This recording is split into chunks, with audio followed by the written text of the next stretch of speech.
I always thought the quietest betrayals were the ones that bled the longest. It started with a gift.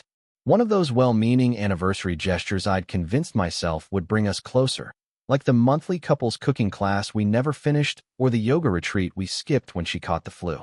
Except this one stuck. I remember the day vividly. The sun streaming through the slatted blinds, its beams striping across the polished mahogany box as she lifted the lid and revealed the guitar nestled inside, like a sleeping animal. Her smile, half surprise and half something I couldn't read, split her face as her fingers grazed the strings. It hummed, soft and uncertain, almost like her. "You remembered," she said, eyes glistening just enough to make my chest tighten. "I haven't played since college." "I figured," I replied, watching her cradle it like it was some long-lost piece of herself. I wanted her to find joy again. Her laughter had become rarer, her eyes often clouded. I chalked it up to work stress, the passing of her father, the weight of years accumulating without warning. But now, watching her pluck a tentative chord, I felt like I was finally getting through. That's how Jake entered our lives. He was recommended by the music store down on Main. "Jake Mercer," they'd said. "Former session guitarist. Teaches privately. Quiet guy. Knows his stuff." Jake arrived on a Tuesday afternoon. I was home that first time, working from the dining table, peeking through the cracked door as he entered. He had that disheveled artist look, scuffed boots, denim jacket worn at the collar, hair just long enough to suggest he didn't care. His voice was low, textured like gravel, and he carried himself with the indifference of a man who didn't need to prove he belonged. A few pleasantries, a bit of tuning, and then the music began. I didn't think much of it at first. His presence was benign, even forgettable. The melodies floated through the walls like ghosts, sometimes folk, sometimes bluesy, always intimate. When I'd ask her afterward how the lesson went, she'd just smile, tuck a strand of hair behind her ear, and say, "He's patient." That was all. But it started to shift. 2 months in, she began to hum around the house again. There was a bounce in her step when she returned from errands, and the way she looked in the mirror lingered a little longer than before. I noticed the changes in her appearance too. Lipstick on a Wednesday, a new blouse that dipped a little lower in the back. She wore her hair down more often, letting it cascade over her shoulders like it used to when we first met. It was like watching spring return after a long winter, except something about it felt off. Still, I didn't want to be the suspicious husband. I told myself she was healing, rediscovering herself through music. Maybe this was what she needed. But then came the day I worked late unexpectedly. I had forgotten my laptop charger and doubled back home. I entered quietly, expecting the usual, her in the living room, maybe dinner halfway done, the faint trail of music drifting through the house. Instead, I heard soft laughter. My heart didn't race at first. It was only when I reached the hallway and heard his voice, Jake's unmistakable, graveled murmur, and hers in response, a sound that once belonged only to me, that something inside me twisted. I stepped closer. The living room was dimly lit, the curtains pulled close though it was still daylight outside. They sat on the floor, not the couch, with the guitar laid between them like a shared secret. Her legs tucked beneath her, knees brushing his thigh. His hand hovered just above hers, guiding her fingers on the fretboard. She giggled, not the way she laughed at sitcoms or at my dumb jokes. This was softer, warmer, filled with something I hadn't heard in a long time. Something broke in me then, not fully, but like the first hairline fracture in a mirror. I left without being seen, retreating into the garage where I sat in silence for a long time, staring at the unopened boxes I'd promised to organize months ago. From then on, I started to observe more closely. The lessons ran longer now, sometimes almost 2 hours. She claimed they were working on a difficult piece. One day I asked her what song they were practicing. She blinked at me and said, "Oh, it's an original. Jake wrote it." She couldn't name a single chord from it. And there were other signs. A shirt I didn't recognize appeared in the laundry basket once, plain black, but I knew it wasn't mine. She brushed it off, said it must have been mixed in at the laundromat. We hadn't used a laundromat in years. Then there was the scent, a faint, unfamiliar cologne that clung to her even after showers. My mind was spiraling, caught between disbelief and the fear of confirmation. I didn't want to accuse. I didn't want to be right. So I set a trap. The following Tuesday, I told her I had a meeting across town that would keep me late. I kissed her on the cheek as I left, watched her wave from the doorway. But instead of heading to work, I parked down the street. An hour passed, then two. At exactly 5:43 p.m., Jake arrived. I watched him stroll up the path, guitar case slung over his shoulder, same cocky gait, same indifferent look. I waited 10 minutes, then approached the house. The blinds were closed, the front door locked, but the side window, just above the old rose bush, was open a crack. I crouched low, heart thundering in my chest, and listened. No music, just murmurs, laughter, the rustle of fabric, then a moan that did not belong to a lesson. I didn't move, didn't cry, didn't scream.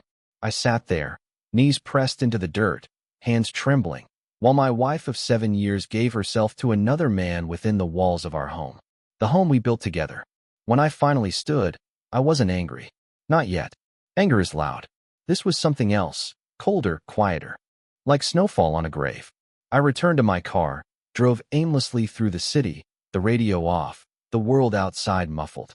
My mind replayed the sound of her laughter, the notes of betrayal layered beneath each chuckle. I knew what I had to do, but I wasn't ready. Not yet. This wasn't going to be a confrontation. It was going to be an unraveling. And I'd make sure every thread pulled would hurt just as deeply as the silence I'd sat in for all those months. It's strange how something as ordinary as a hallway can become a battlefield. After that night, the house didn't feel like mine anymore. I'd walk past the living room and see the indentation where they sat, side by side, touching, sharing moments I never got to witness. The guitar stood propped in its stand by the wall, like a silent accomplice. Every time I passed it, I could almost hear it whispering secrets I wasn't meant to know. But I said nothing. That was the hardest part. I smiled. I kissed her cheek. I made her coffee in the mornings like I always had. She noticed the shift, I think. Not in my gestures, but in the space between them. There was no longer warmth, only routine. I needed time. Time to understand how long it had been going on, how far it had gone. If it was just one mistake, or if I was merely the man she came home to after her heart had been stolen. So I watched, and I listened. One evening, as she showered, I opened her phone. The passcode hadn't changed. That felt like a small betrayal in itself, like she didn't even consider me suspicious, or worse, didn't care if I found out. There were no texts, no photos, but the calendar app told a different story. Every Tuesday and Friday, a recurring event. Lesson, 5 p.m. No end date. My fingers hovered over the screen as if expecting it to explain itself. It didn't. I began staying later at work, just to test her, to see if the lessons adjusted when I wasn't around. They didn't. He still arrived promptly at 5, left a little past 7. Always the same rhythm. Predictable. Musical. Once, I came home early. Told her I'd forgotten something at home. She answered the door flushed, her hair still damp with sweat. Said they were working on a fast-paced blues number. Jake stood behind her, looking amused, his shirt unbuttoned just a little too far down. I told her I found the charger and left again. In my car, I gripped the steering wheel so tightly I thought it might snap. But I still said nothing. Until the night of the dinner party. It was her idea. She wanted to host a few friends, just to have a sense of normal again, she said. That struck me as odd, when had normal ever left. She buzzed around the house all day, cleaning, lighting candles, testing different wines. She wore a green silk dress I hadn't seen before. It clung to her curves like it was painted on, and for a moment, I saw her the way I used to, laughing in the kitchen, barefoot, dancing to Nina Simone as she chopped herbs. But the illusion shattered the second Jake walked through the door.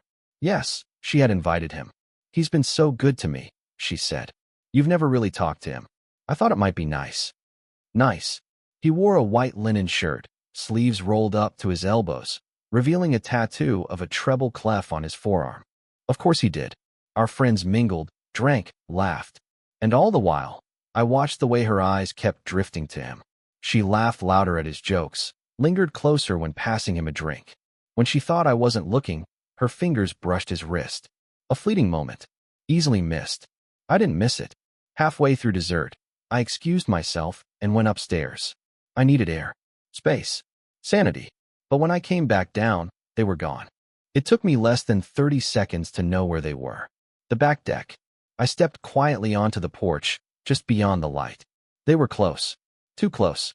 Their voices were low, but the night carried every sound like a confession. "I can't keep doing this," she said. "You said that last week," Jake replied. "It's different now. He's noticing. He's watching me." A pause. "So let him." She didn't reply. Jake stepped closer. "What are you afraid of, really?" "That I'll lose everything," she whispered. "My home. My safety. Him." "Then why are you still here?" "Because I still love him."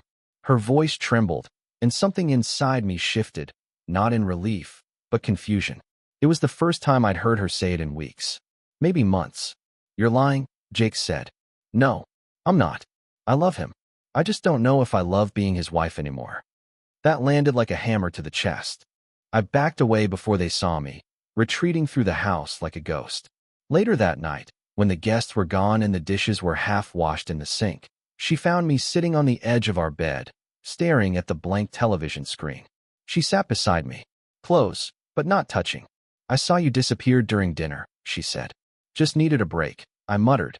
"Did you enjoy yourself?" I turned to look at her. Really look. The woman I married was still there. Same freckle near her left eye, same laugh lines that curved when she smiled. But something behind her eyes had changed. Like she was standing at a crossroads and didn't know which way to go. I lied. She nodded slowly, then reached over and took my hand. "I know I haven't been easy to be around lately." I wanted to say, "You've been absent," but I stayed silent. She squeezed my fingers, then got up and left for the bathroom. I stared at the imprint her body left on the bed, wondering when it would fade. The next morning, I called in sick. Not to wallow, not to sulk, but because I had a plan. By afternoon, I stood outside Jake's apartment building. I tracked down his address using a quick online search and a bit of digging. I didn't know what I intended to say. Maybe nothing. Maybe everything. The door opened before I could knock. He looked surprised. "Didn't expect you," he said. "I didn't expect to be here." He leaned against the frame, too relaxed. "So, this is the part where you punch me?" "No," I said, my voice calm. "This is the part where I ask why." Jake tilted his head. "Why what? Why her? Why our home? Why you?" He scratched his chin, looking thoughtful. "Because she let me. Because she needed something. And maybe, because I could." That was all. No apology. No remorse. He closed the door on my silence. I returned home hours later to an empty house. On the kitchen table was her guitar. Resting on top, a folded note. I stared at it for a long time before picking it up. And when I read the words, my breath caught. It wasn't a goodbye. It was a beginning. The note was short. A few lines, pinned in her uneven cursive. The kind she only used when she was too emotional to steady her hand. "I don't know what I want anymore. I just know I can't keep lying to you. I'm going away for a while. Please take care of the house. Take care of you." There was no mention of Jake. No return date. No "I love you." Just absence. That night, the silence in the house was deafening. I sat in the dining room for hours, the same spot where I first overheard them laughing, my fingers idly tracing the ring of a water stain we never got around to sanding out. Her guitar stayed on the table, its strings still quivering in my memory with ghostly resonance. I didn't sleep. The next morning, I moved through the house like I was trespassing in someone else's life. Her scarf still hung on the back of the chair. One of her earrings, just one, glinted under the radiator like a clue she hadn't meant to leave behind. By the third day, I stopped pretending to function. I called in sick again, left dishes in the sink, let the mail pile up on the counter. But I didn't cry. I couldn't. Not yet. Grief hadn't found a way in. It hovered somewhere above me, waiting for permission. It was only on the fourth night, standing barefoot in the hallway, that the weight of it hit. I reached for the bedroom light switch and saw the small smudge of her fingerprint still on the wall. That single, stupid smear shattered me. I sank to the floor and let the grief devour me, silent and brutal, with no one to witness but the shadows of a home she no longer occupied. And then, I got up, because there was still a question that clawed at me. Had she left Jake too? I needed to know. Not because I wanted her back, not because I hoped they had fallen apart, but because I wanted to understand who I'd been sharing my life with, and what she had chosen over me. I started digging. The internet gave me a trail of digital crumbs. Jake had a few performance videos online, grainy footage of him playing in half-empty lounges, fingers dancing along frets with practiced ease. One clip was uploaded just 2 weeks ago. The title, Jake Mercer, Original Composition, Live at the Hollow Tree. I clicked play, and there she was, sitting in the front row, off to the side, laughing, leaning into someone, a blonde woman, maybe a friend, but her eyes were fixed on Jake like he was the sun, and she was starving for warmth. She hadn't left him. She'd just left me. That burned. Not because she had chosen someone else, but because she hadn't had the courage to tell me that's what she wanted. I stared at the frozen image of her on my screen, mouth mid-laugh, hand brushing her hair behind one ear.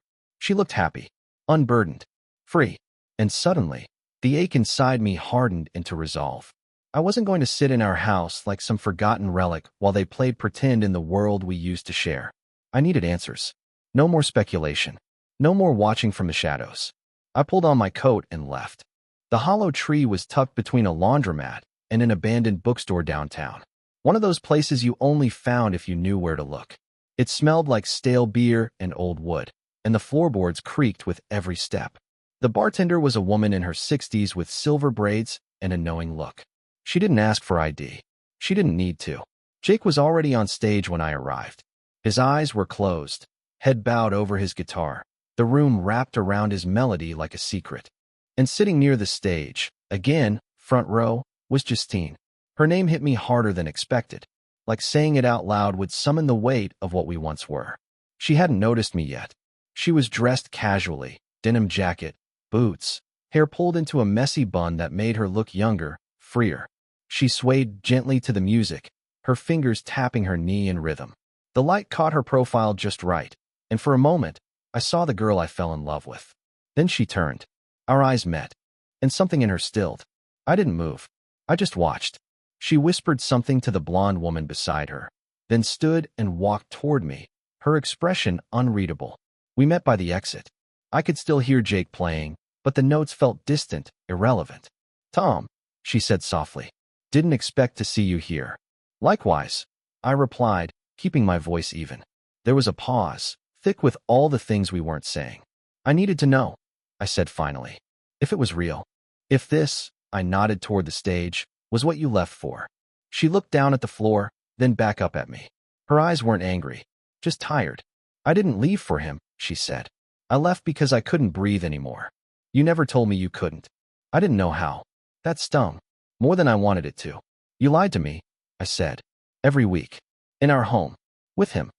She nodded. "I did. And I'll regret that for the rest of my life." I studied her face, trying to find the truth in it. "I'm not here to get you back," I said. "I'm here because I needed to stop imagining. To stop wondering." "Then let me give you something real," she said. "Jake wasn't the beginning of my distance from you. He was just where I landed when I stopped trying." The words sank into me like slow poison. "Do you love him?" I asked. She hesitated. "I don't know," she said. "I think I love what I feel when I'm with him. And I think I hate what I feel when I remember how much I hurt you." I didn't reply. There was nothing left to say. She stepped back, eyes glossy, then reached into her pocket and handed me a folded envelope. "It's not a love letter," she said. "It's closure, if you want it." I didn't open it. Not yet. She turned and disappeared into the bar, swallowed by the shadows and the sound of his guitar. I stood there for a long time. Eventually, I walked back to the car. The night was cold, but the sky was clear, one of those moments where you can see your breath and feel your heart with painful clarity. I slid the envelope into the glove box, started the engine, and pulled away from the curb. It was over. Not just the marriage, the illusion, the hope, everything. But endings, I've learned, are just disguised beginnings. And I was ready to find out what waited on the other side. Closure doesn't come with a letter. It doesn't arrive tucked neatly in a creased envelope with your name scrawled across the front. It doesn't whisper forgiveness or offer healing in elegant handwriting. That's what I learned the moment I finally unfolded the paper Justine had given me outside the hollow tree. It was a list of moments. The first time I lied about staying late at work. The first time I touched his hand and didn't pull away. The first night we didn't stop ourselves. The first time I cried in his bed because it still didn't feel right. Each line was dated, some with vague phrases, early March, before your birthday, and others with precise timestamps. June 19th, for 48 p.m., I almost told you everything.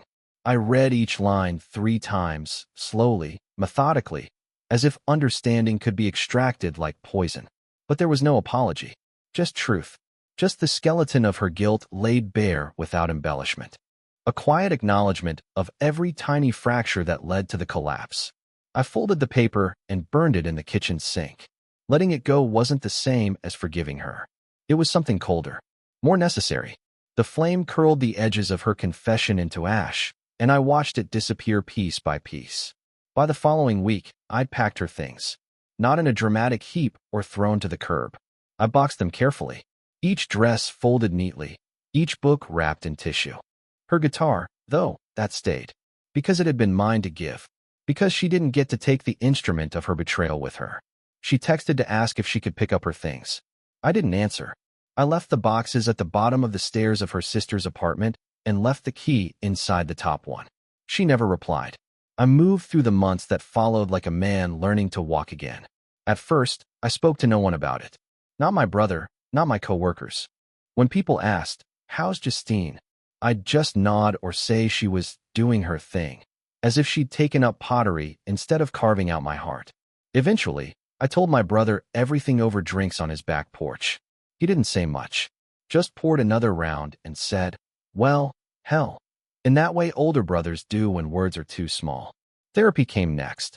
A few sessions of awkward silences and stiff confessions. But the therapist didn't push. She let me sit in the weight of my own honesty until I started to find shape in the silence. The sessions weren't revelations, just slow unravelings. It helped. But what helped more was the quiet. The real kind. The kind that lives in early mornings and long walks and the slow drip of coffee in an empty kitchen. The kind that let me remember who I was before I became Justine's husband. I started running again. First, just a few blocks at a time. Then, full miles. The rhythm of my feet on pavement reminded me of the steadiness I'd forgotten I possessed. One afternoon in late September, I passed a music store on my usual route and, without really thinking, walked inside. I didn't plan to buy anything. Maybe just browse.